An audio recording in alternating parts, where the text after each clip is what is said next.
Aleluia, aleluia, aleluia. Aleluia, aleluia, aleluia.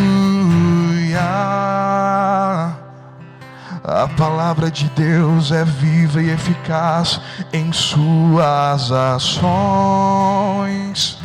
penetrando o sentimento, vai ao íntimo dos corações. Aleluia, aleluia, aleluia. Aleluia, aleluia, aleluia. O Senhor esteja convosco. Ele está no meio de nós. Proclamação do Evangelho de Jesus Cristo segundo Lucas. Glória a vós. Naquele tempo, Jesus contou aos discípulos uma parábola, para mostrar-lhes a necessidade de rezar sempre e nunca desistir, dizendo: numa cidade havia um juiz que não temia a Deus e não respeitava homem algum. Na mesma cidade havia uma viúva que vinha à procura do juiz pedindo: faze-me justiça contra o meu adversário. Durante muito tempo o juiz se recusou. Por fim, ele pensou: eu não temo a Deus e não respeito homem algum. Mas esta viúva já me está aborrecendo. Vou fazer-lhe justiça, para que ela não venha a agredir-me. E o Senhor acrescentou: escutai o que diz este juiz injusto. E Deus não fará justiça aos seus escolhidos, que dia e noite gritam por ele? Será que vai fazê-los esperar? Eu vos digo que Deus lhes fará justiça bem depressa. Mas o Filho do Homem, quando vier, será que ainda vai encontrar fé sobre a terra? Mas o Filho do Homem, quando vier, será que ainda vai encontrar fé sobre a terra? Palavra da salvação. Glória a vós, Senhor.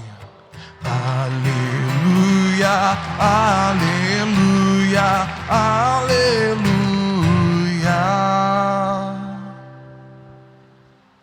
Nos recolhamos num tempo de silêncio, em oração. Invoquemos o auxílio do Divino Espírito Santo, pois só o Espírito Santo pode dar-nos a plena compreensão da palavra. Supliquemos.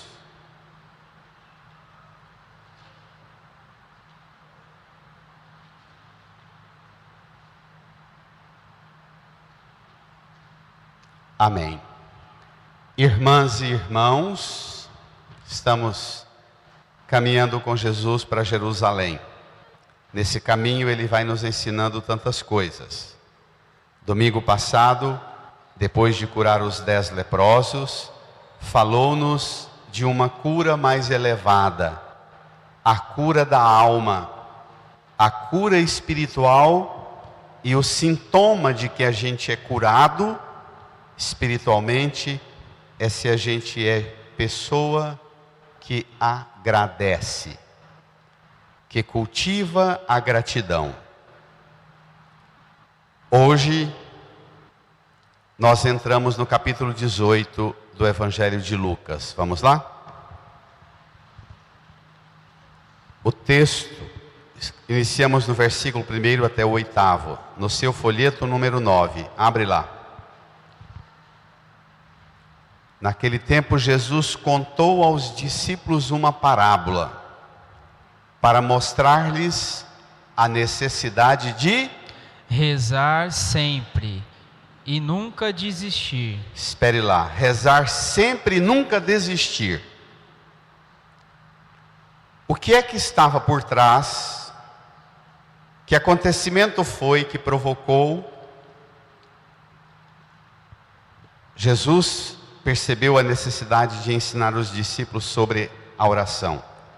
No final do capítulo 19 e no começozinho do capítulo 18, aqui a gente começa no versículo 8.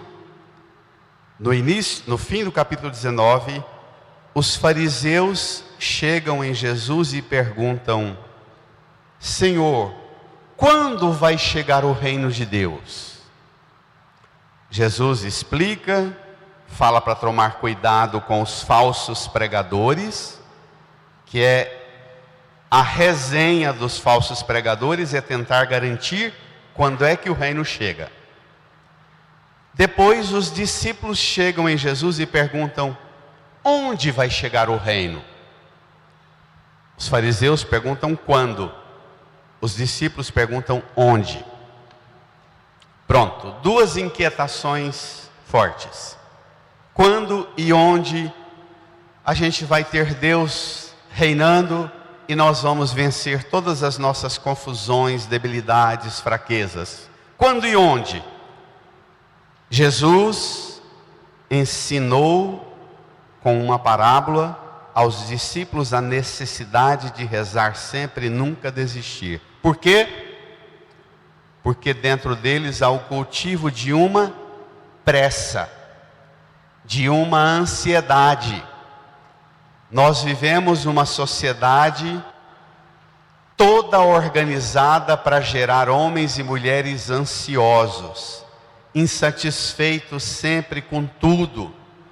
O mote da organização do planeta, que transformou tudo em mercadoria, também a nossa ideia, também o nosso corpo, também os nossos órgãos, tudo virou mercadoria. O mote dos falsos valores que regem o mundo é pormos-nos todos num grau de ansiedade, insatisfeitos com o presente e querendo mais e mais e mais e mais e rápido, não é? Para vencer essa doença coletiva, Jesus recorre à oração, mas já começa com uma pergunta introdutória: o que é rezar? Jesus conta uma parábola difícil demais de ser interpretada se a gente não entrar dentro dela e não compor a gente mesmo o quadro dos personagens que compõem a parábola. Se você não entrar na cena, você sai dessa missa. Você pode passar a semana inteira com o texto, você tem que mergulhar. E o próprio da parábola é que você escuta e que você se posicione, colocando você na cena, os personagens, os sentimentos, os pensamentos que aparecem, os símbolos, devem todos fazer com que cada um de nós nos localizemos na parábola. Vamos lá? A parábola. Não esqueçamos que a parábola é sobre oração, o que é rezar. Sempre e nunca desistir. Numa cidade havia um juiz que não temia a Deus e não respeitava homem algum. É um bom juiz? Não.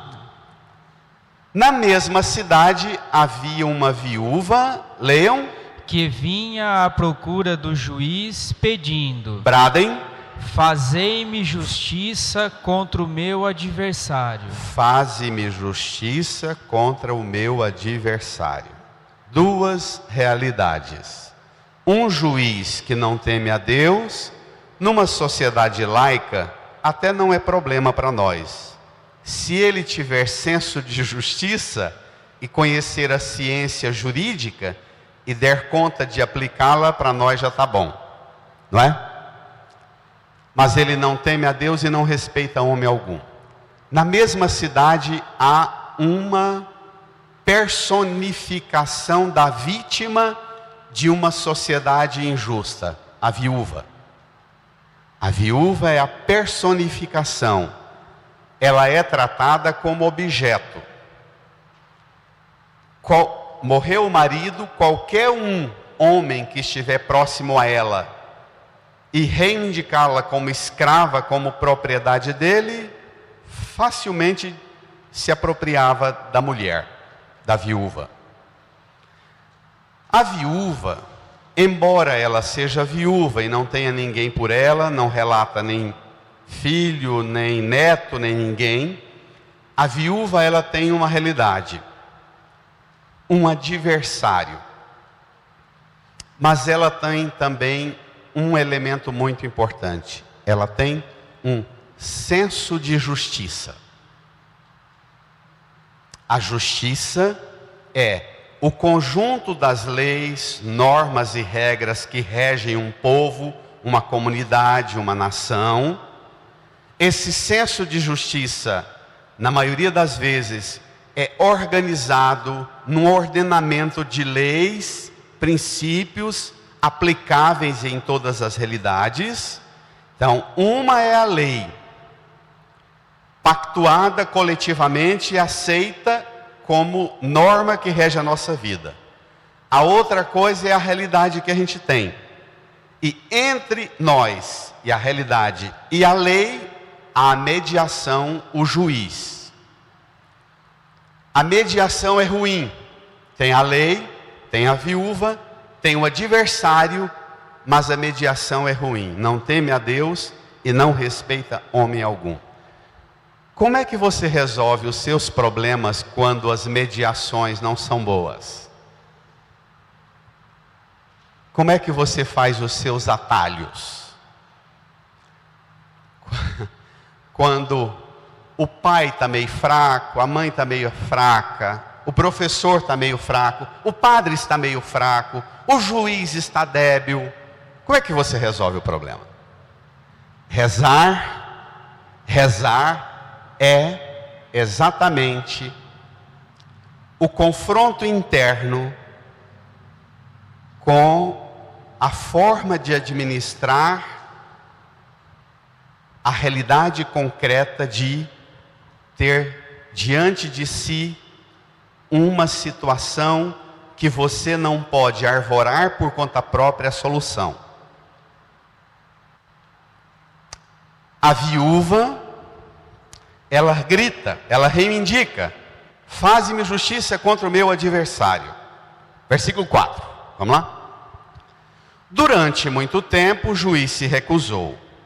Por fim ele pensou, vamos entrar na mente do juiz e pensar com ele. Leiam, eu não temo a Deus e não respeito homem algum, mas esta viúva já me está aborrecendo. Vou fazer-lhe justiça, para que ela não venha a agredir-me. Então, lá em cima o texto fala que ele não teme a Deus e não respeita homem algum. Agora, dos lábios dele sai a confissão: eu não temo a Deus e não respeito homem algum. Mas tem uma viúva em situação injustiçada que está me aborrecendo. Vou fazer-lhe justiça. Ele teme que a viúva venha agredir-lhe.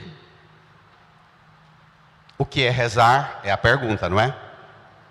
O que é rezar? Rezar é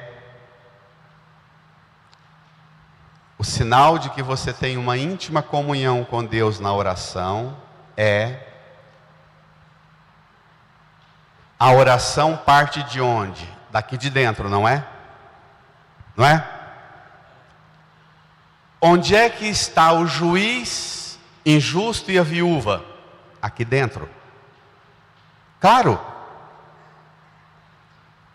para pedir não, o confronto existencial, minha gente. O confronto diante de Deus é que dentro de nós existe um juiz. arrogante, prepotente, que julga o tempo inteiro, insatisfeito o tempo inteiro, que tem sempre uma sentença para tudo. Nós estamos numa sociedade assim. Todo mundo se acha no direito de julgar tudo, condenar tudo e dar sentença para tudo, não está? Então dentro de nós habita um juiz, mas dentro de nós habita também uma viúva indefesa. Rezar é lidar com essas realidades, lutar contra a nossa arrogância e lutar contra o nosso vitimismo. Não posso, não dou conta, ninguém cuida de mim, ninguém me ama. Rezar é confrontar-se e não aceitar o lugar de vítima e se condicionar a ser uma vítima e se consolidar como vítima, tá claro? Rezar é confrontar essas duas realidades e pasmemos, e gerar uma terceira realidade. Vamos lá?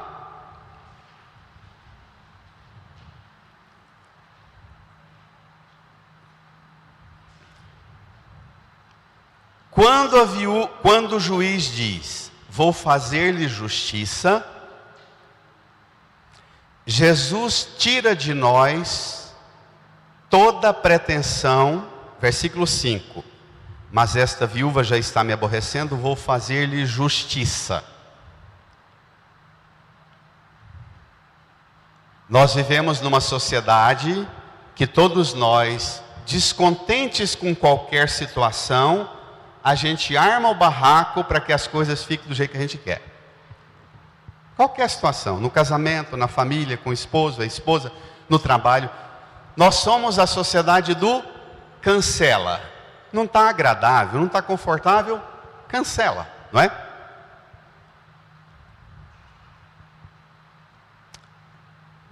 A viúva, ela tem um adversário. Ela sabe, como a nossa sociedade violenta, que ela poderia comprar uma arma e fazer justiça com a própria mão. Não podia? Podia. Ela também podia se revoltar com o juiz injusto e dizer, vou fazer uma cilada e vou matar esse juiz. Esta viúva, domingo que vem a gente vai continuar esse tema. Esta viúva, ela é o oposto da anarquia que nós estamos nela. Nós estamos numa sociedade de anarquia. Porque todo mundo que está insatisfeito acha que tem direito de quebrar tudo. Não é? Quebra a Assembleia Legislativa, quebra a sala de aula, quebra a escola, não é? Quebra a Câmara dos Deputados, o Senado, quebra o STF, quebra. Não está do jeito que eu acho que deve, quebra. Essa é a anarquia. A viúva não apela por um caminho de anarquia. A viúva, que tem dentro dela um senso de justiça, ela crê que tão somente chegará para ela a sentença de justiça se ela cultivar o senso de justiça e respeitar a mediação, ainda que seja um juiz iníquo. E a teimosia da viúva é uma teimosia capaz de produzir, espremer no esquema injusto de justiça, uma sentença justa. A oração sua é capaz de transformar um ambiente ruim na sua casa, no seu casamento, e fazer com que esse ambiente produza frutos bons. Está claro? Mas você não tem direito de fazer sentença por conta própria. Você não tem direito de legislar em causa própria. Você não tem direito de cancelar as mediações. Uma sociedade organizada, nós estamos falando de oração, sentimento, pensamento, necessidades e desejos dirigidos a Deus. Ao dirigir-se a Deus, você precisa de mediações. O que é a oração? Para que presta a oração? Agora vem a conclusão. Vamos lá? Versículo 6. E o Senhor acrescentou: escutai o que diz este juiz injusto. Pela terceira vez, uma denúncia contra o juiz. Foi? E Deus, versículo 7, não fará justiça aos seus escolhidos, que dia e noite gritam por ele? Será que vai fazê-los esperar? Eu vos digo que Deus lhes fará justiça bem depressa. Rezar sempre e nunca desistir. Olhe para cá. É mergulhar dentro de você, encontrar dentro de você as realidades de conflito e de confronto, o juiz e a viúva, o adversário, o senso de justiça, a situação de corrupção. É você se confrontar com esta realidade. Rezar é você cultivar sua relação com Deus, ainda que as realidades externas estejam todas diferentes do que você acha que deveria ser. Rezar é você cultivar em você, olhe para a cruz, aquilo que Jesus está fazendo. Ele é a personificação do injustiçado. É inocente, é puro, é perfeito, é santo. Está viajando para Jerusalém e dizendo, chegando lá vai ter um esquema de mentira, de corrupção, o Filho do Homem vai ser rejeitado, perseguido, morto.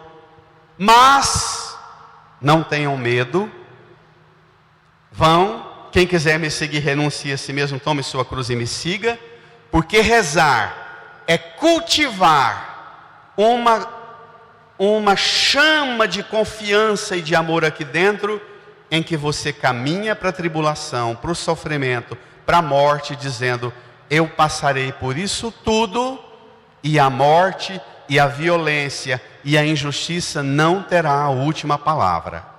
Amém? Amém.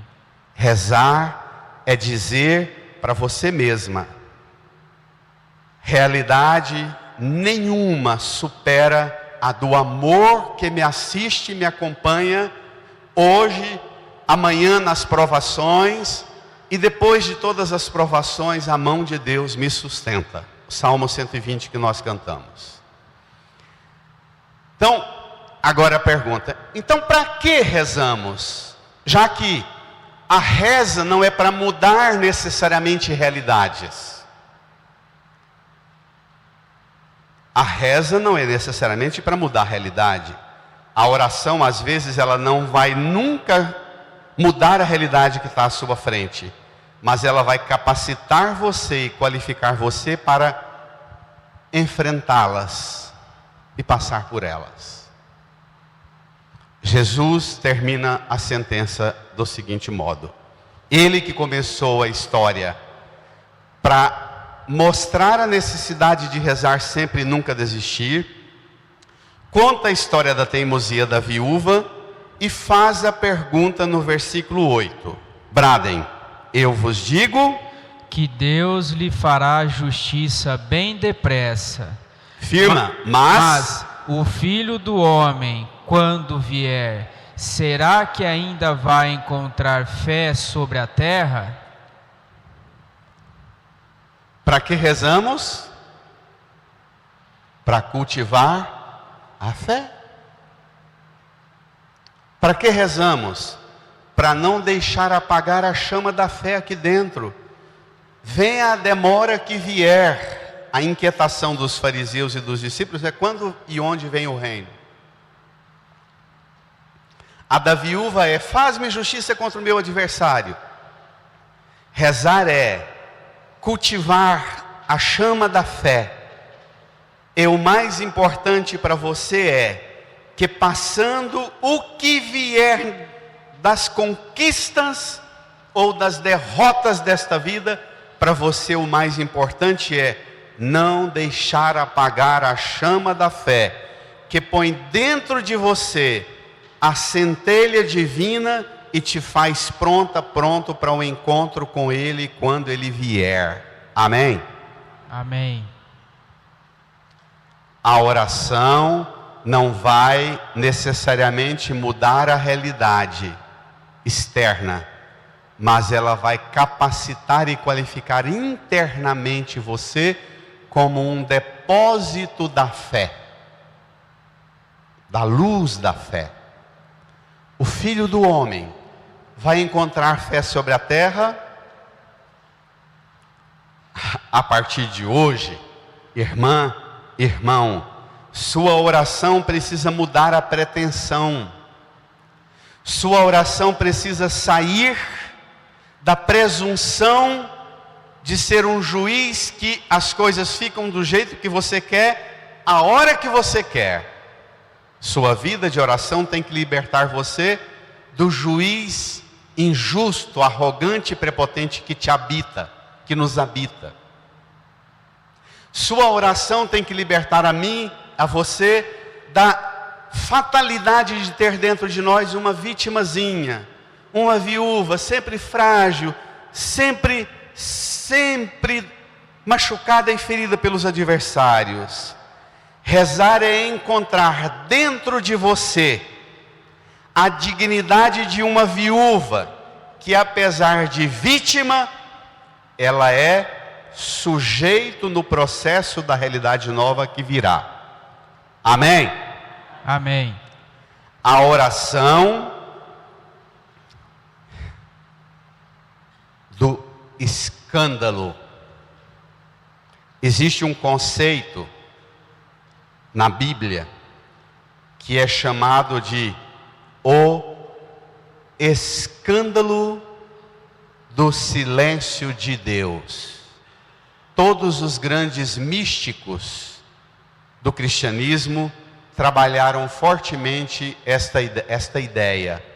Como ter fé e caminhar nesta vida durante períodos e processos em que você tem a sensação de que há um silêncio profundo da parte de Deus. Parece que Ele não responde. No Salmo, que não é o que está no seu folheto, no Salmo 144, versículo 23 diz assim: por ti, Senhor, nos matam todos os dias, nos tratam como ovelhas de abate, Senhor. Alguns, pensando que te agradam, matam-nos como ovelhas. Acorda, Senhor, porque te demoras? Sai do teu sono, Senhor, não nos rejeites. Por que escondestes a face e esqueces nossa desgraça e opressão? Levanta-te, Senhor. É muito comum nos Salmos esse lamento pelo silêncio de Deus. No livro do Apocalipse tem uma ideia muito bacana. Capítulo 6, a partir do versículo 9 diz assim: abriu-se o quinto selo do livro. Quando abriu o quinto selo, eu vi sobre o altar as almas dos que tinham sido martirizados por causa da palavra de Deus. Aqueles que tinham sido mortos por causa da palavra de Deus e do testemunho de Cristo. Eles gritavam: até quando, Senhor, Santo Deus, tardarás em fazer justiça, vingando o sangue dos mártires? Naquele mesmo instante, foi dada a cada um a veste branca, e lhe foi dito que tivessem paciência ainda por um tempo.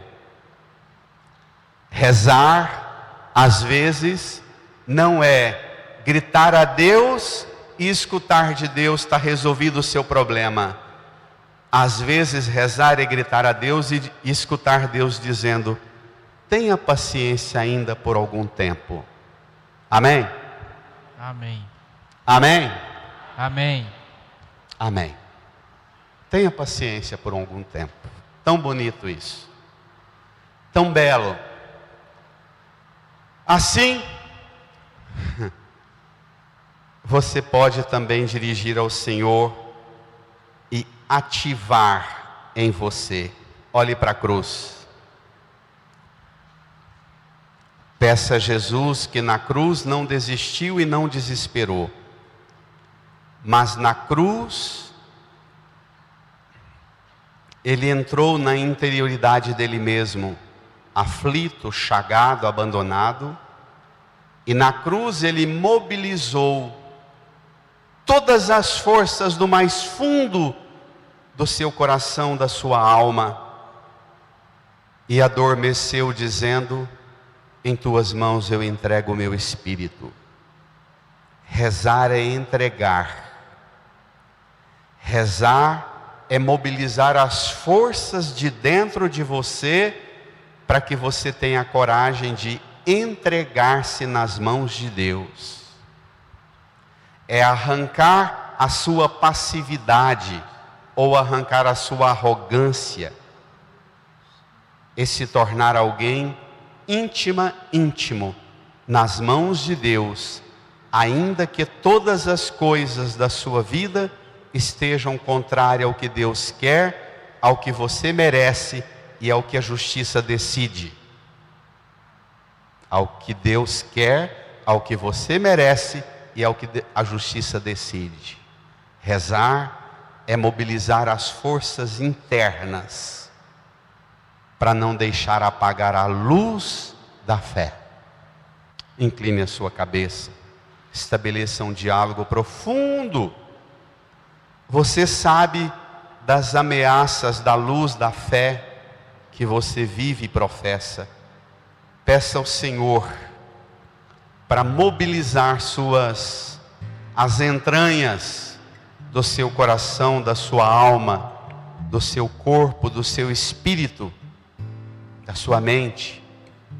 Põe-se nas mãos de Deus e, como Jesus, repita confiante: nas tuas mãos eu entrego a minha vida, o meu espírito, meu corpo, meus processos, as injustiças, mas também entrego minha arrogância, minha prepotência de querer decidir por Deus, arbitrar contra Deus. Eu entrego tudo, Senhor, desarmado, desarmada de toda pretensão. Eu me entrego nas mãos do Senhor. Guarda-me na fé, guarda a minha fé, sustenta a minha fé. Reze. Com Jesus tudo pode ser mudado pela força da oração. Com Jesus tudo pode ser mudado pela força da oração. Fiquemos em pé. Deixe o folheto no banco. Estenda a sua mão aqui para a cruz. Reze do seu jeito, conforme o Espírito Santo lhe inspira. Se te ajuda, reze comigo. Divino Espírito Santo, eu sei que nem tudo eu posso mudar. Eu posso fazer ficar como eu acho que deve ou que mereço. Divino Espírito Santo, a realidade mais importante a ser mudada, a ser transformada, é a da minha fé. Divino Espírito Santo, acende em mim a luz da fé. Repõe o combustível da fé. Sustenta minha fé. Divino Espírito Santo, guarda-me na fé, principalmente diante das tribulações, adversidades, conflitos, tensões. Divino Espírito Santo, vence a minha ansiedade, vence a minha arrogância de juiz injusto, vence tudo que me faz acomodar-me como uma vítima, a viúva. Divino Espírito Santo, acende em mim, sustenta em mim a luz da fé. Põe a mão no seu coração, fale para Jesus que quando Ele vier, você quer que Ele encontre fé sobre a terra, fé no seu coração, na sua vida, na sua família, fé nos ambientes que você frequenta, trabalha, vive, fé em Deus, somente em Deus, e não fé em você ou nos homens deste mundo, mas fé somente em Deus.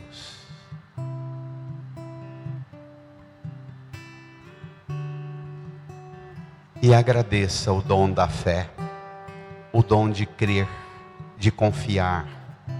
Agradeça. Obrigado, Senhor. Obrigado, meu Deus.